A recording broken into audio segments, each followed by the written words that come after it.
All right, we're a few hours from game time now. I'm here in Bloomington, Indiana. Here we have some nice whitetails out here. Every night, a bunch of them. They'll almost walk up to you. They're literally not scared. But I've only killed one deer in my life. Well, actually, I've killed some with my car, but only one with a weapon, a gun. So I really just don't have the means to do it. Like, I don't have deep freeze. I don't have. I mean, I got the weapon. I just don't. I don't know. I wish I would though. But anyways, just want to say one thing about IU Oregon tonight. So I picked Miami yesterday, and I was right. A lot of people want to talk about. They thought there was a pass interference at the end, yet they're only showing one angle. When they put it on their knee-jerk Facebook account, and they get 20,000 likes and all kinds of comments, yet nobody sees the other angle or when the contact actually initiated. But you know, I encourage anybody to do a lot more research than just looking at the one knee-jerk reactor or the 1,500 knee-jerk reactors on Facebook or YouTube putting videos out saying pass interference, but they're not even showing the whole thing. And then you can say, as the famous Paul Harvey said, and that's the rest of the story. Of course, nobody probably even knows what I'm talking about.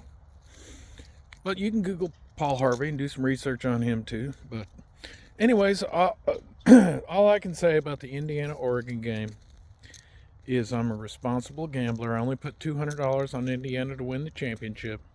I could have put a lot more, but it's just not fiscally responsible. If you're going to gamble, you got to have guardrails.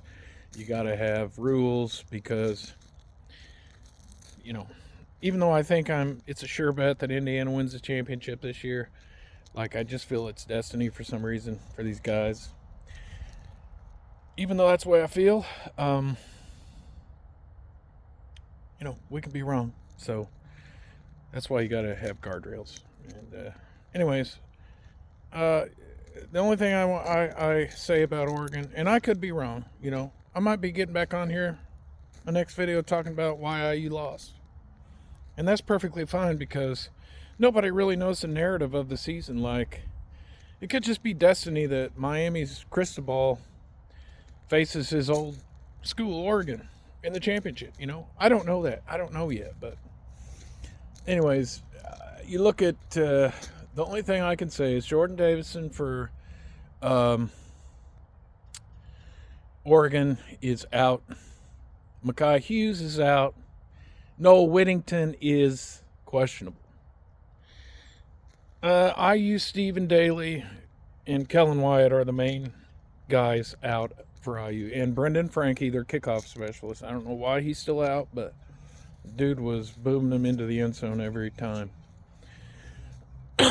And so ultimately, IU has not given me any reason to not pick them to win. Oregon has given me some reasons to pick them to lose because of their injury report. And those were just some of the injured players. You can also add in the fact that their offensive and defensive coordinator took head coaching positions and 100% can't be focusing 100% on this game. So that's all I could say. It's one of those things where all the evidence seems to point to Indiana. And if you're wrong, you're wrong. But why go against the evidence? Until Oregon proves it, I think everybody would be safe in picking Indiana because they won the first at Oregon by 10 points. They've only gotten better. The offense has only improved with their blocking. And the development of Charlie Becker in the offense after Elijah Surratt went out for a couple games has made that offense nearly unstoppable for the college game. So I ultimately am just going to say this is Indiana's game to lose. If they lose, it's because they did not do what they've done all year long and even get better at it and improve. That's all I would say. Can they lose? Will they lose? It's possible. But why I don't like I said, I just don't have any evidence of anything to say or reason to pick against him. So, anyways, Indiana, as far as the score, I mean, it could get ugly. It could be 38-17, or it could be 28-17. That's Indiana wins by, I'll just say, more than they did last game, which they won by 10. So we'll find out soon enough.